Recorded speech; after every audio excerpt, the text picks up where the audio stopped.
The government's cost of living payment of £150 really, in my view, and I think in the view of thousands of disabled people, was an absolute insult and will go nowhere near supporting disabled people enough in what I call, really difficult and challenging times.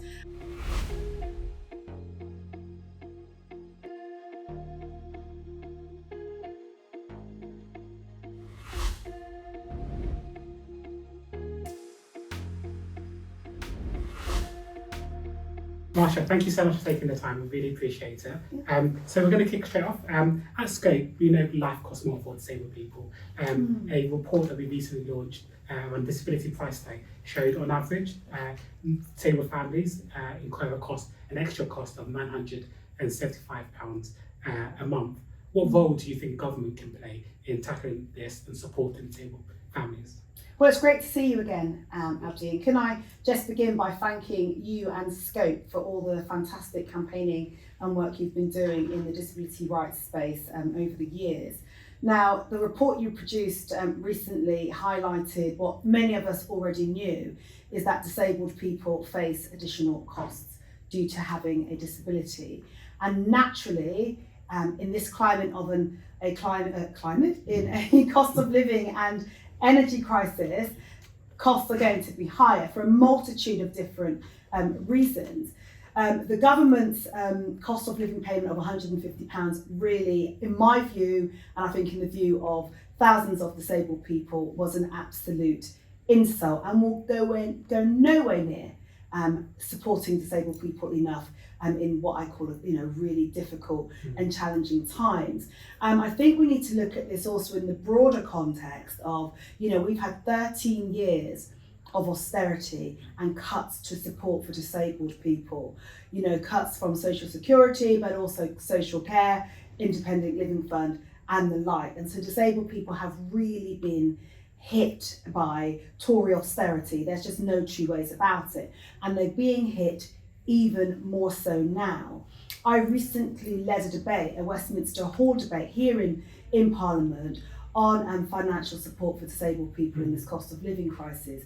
And I can say that petition garnered a lot of disabled people signing it, but more importantly, we ran a survey for disabled people to have the opportunity to share the impact this cost of living crisis has been having on them.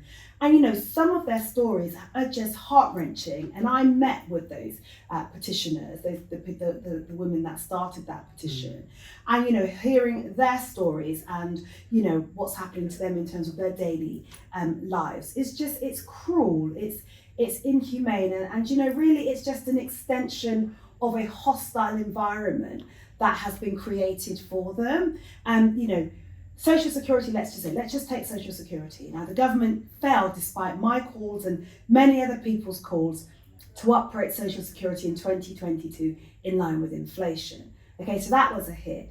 But you've also got to look at the rates of Social Security, and we know that they are just not enough. I'm absolutely in favour of things like minimum income standards, because it will truly then take account of the additional costs that disabled people face. But also, they have the added challenge of being able to just access the support.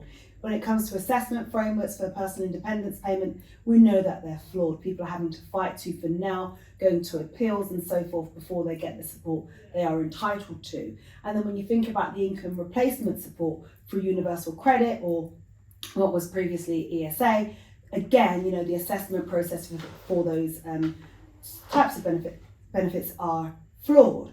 So, should the government be doing more, or could the government be doing more? Well, absolutely, of course they should be doing more. Last week in Parliament, the government gave a statement to highlight this 150 cost of living payment support as if they were doing something great. But frankly, you ask any disabled person whether that's going to help them, and I'm sure many of them would say no. Disabled people right now are having to make difficult choices as to whether they should actually, keep their vital medication refrigerated or not, whether they should eat or heat their homes. These are the difficult choices that many are having to face. And, we really can't forget, as a country, as a nation, the UK were the first country to be investigated for its violations on disabled people's rights by the UN Committee on the rights of disabled people. Now that is a stain on our society in my view. And I believe the government should be and could be doing so much more. 1 in 3 disabled people are living in poverty, okay?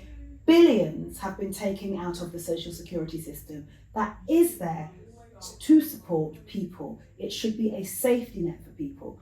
Instead, under the Tories, it's become a penal system for disabled people. Thank you for that. And just to say, the debate was amazing. I think we watched it at Scope, and I'm sure many disabled people across the country watched it. And I think you being an advocate is really important. So thank you for that. Moving on slightly, so the government recently increased its efforts to get more disabled people into work. What barriers do you think there are for disabled people in finding adequate work and staying into work?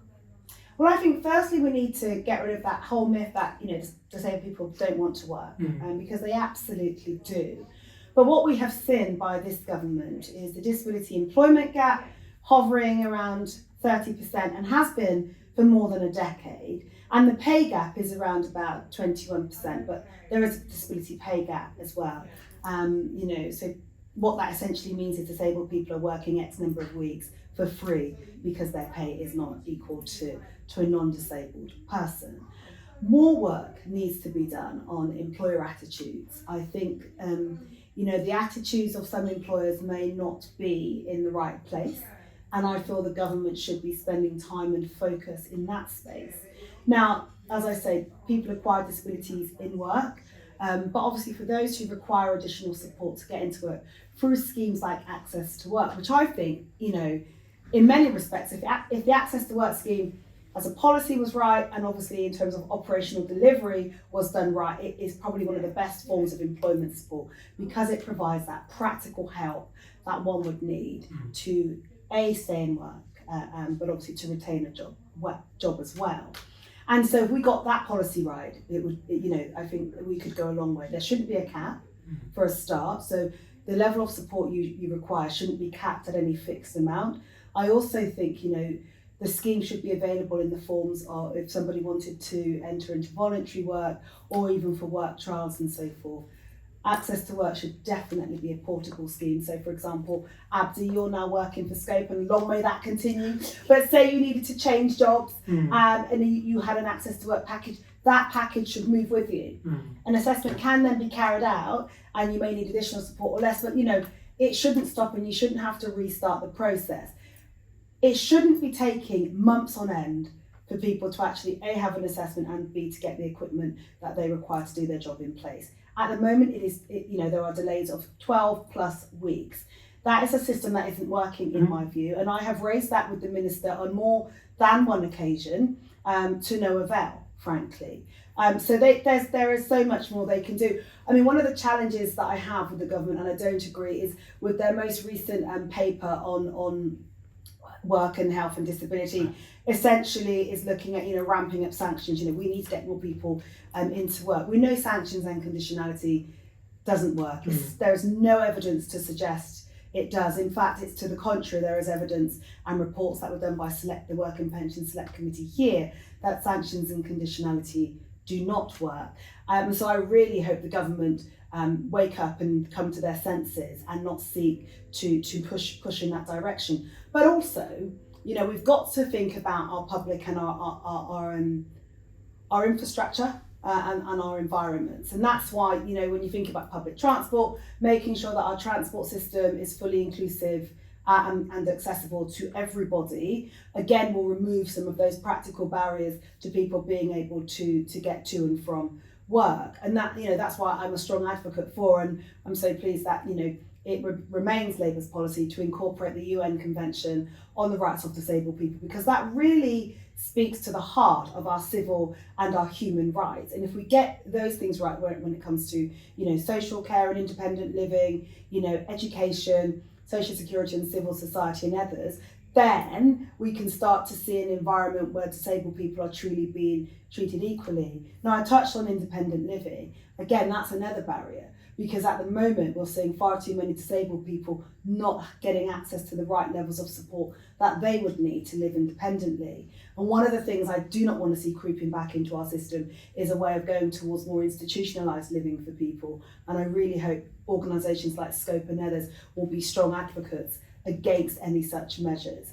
And then there's the education system. You know, the government seem to like special schools. I'm not a strong advocate for them. I believe there are spaces for them, but I think if a child is disabled, then, you know, and they can be educated in a mainstream school setting, then they should be. What they do need to work out and get right is the special education needs and disability policy and support for school children, and also not just children in school, but those going into further and higher education as well. So things like the disabled students allowance. So there's a multitude of challenges, and I also think you can't look at them piecemeal.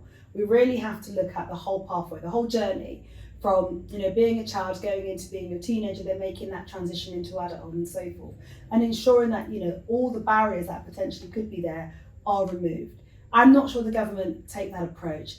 And I say that because, you know, they promised a national strategy for disabled people that took years on end, and then when it did actually get published, it was then challenged. So it's currently in the courts, I believe. In fact, there was a hearing today, I think, on it, and it was found to be unlawful. They're now having a national action. It's not even national, it's just an action plan for disabled people. And I think the downgrading of it kind of really demonstrates this government's commitment to disabled people. It is minimal, it is not good enough, and frankly, you know, I think we need change.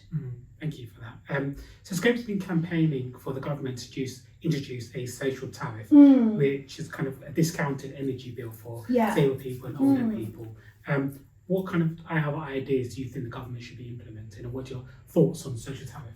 I mean, I've thought about the social tariffs and so forth, and I think, you know, I can't see why, you know, energy companies and the government cannot be looking at this in a really kind of wholesale way, in the context of, we know disabled people face higher energy costs because it's a form of a living cost. So we know that is the case. So what are we doing to alleviate that? You know, it's like when you look at prepayment meters, you know, again, you know, they cost people more, but yet I'm sure more disabled people potentially could be moved on to these schemes. I think that shouldn't happen. I do think there is space and scope to absolutely explore social tariffs, because if it's going to be a measure that is going to improve the lives of disabled people, then we absolutely should be moving towards that. And to not do so, I think, is neglect, and it's a dereliction of the government's duty in which they claim to want to support disabled people. So, you know, I fully support Scope and other organisations campaigning on this, because I think, you know, we have to look at all options, and this absolutely is one of them. Great. Just on, you know, I do believe there was a judicial review hearing today on the strategy. I don't know what the outcome, what happened, because I haven't checked it. I've been in meetings all day, but I do think it's worth just looking at that. And, you know, if I can leave you with this, I mean, Scope is a national charity, and, you know, deaf and disabled people's organisations, and, you know, DPOs and disabled people themselves, all really aligning on the issues around, say, social tariffs, or around issues around social security is so important. The voices need to continue to be, you know, out there shouting, opposing the government. The excellent work that you did with the price tag stuff is so important, because, you know, one of the things the minister said last week is, you know, we're going to be analysing and looking at the evidence. And my thing was, the evidence is there, the analysis is there, your report's there. There's so, you know, everyone quotes the work because it's so vital. We already know that people have to say people have additional costs. That's what DLA is for, and that's what PIP is for. Yes, we know it doesn't go far enough, but that's why they are there. So £150 is just, it's just an insult. Can I ask a follow up to that? So, as an MP for Battersea, do you hear on the ground from your constituents or your residents about the extra costs? So, are there any stories that come to mind that you think are just really harrowing and worrying? All the time. All the time. And, you know, one of the things, I mean, I visit my local food bank, who do an incredible job, and the biggest issue that people are facing, it's social security and it's their PIP, or these are the queries that we get. And I'm lucky enough that obviously I have a background in social security myself, but the lady that heads up my constituency as well, she also has a background in legal rights and social security. So I'm really lucky that there's some really good expertise in my team to provide that support to people. But you and I both know with social security, if one element of it goes wrong, that then potentially could stop all the other passported support that one can be entitled to. So, we have to get people onto the right levels of benefit from the get-go. They shouldn't have to wait months on end before they get the support they're entitled to, and that happens. And one of the issues that I get, people get reassessed for PIP all the time, and then their support is downgraded. They then have to go through the whole process of appealing that before they get that support again. And we all know that the success rates, that they are very high. And rightly so, but should anybody be put through that stress, that worry, that anxiety?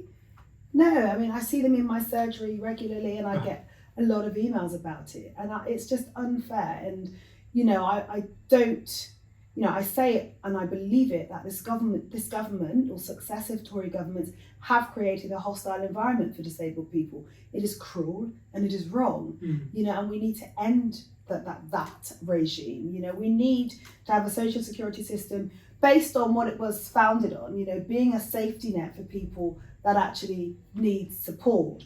Many people pay into a system through their contributions and so forth. Some are unable to, but that's what the social security system should be there for, and also to support those that are in greater need than others. And disabled people, some fall into that category, because they may not be in work or for whatever reason. Great. Okay. Thank you so much. My pleasure.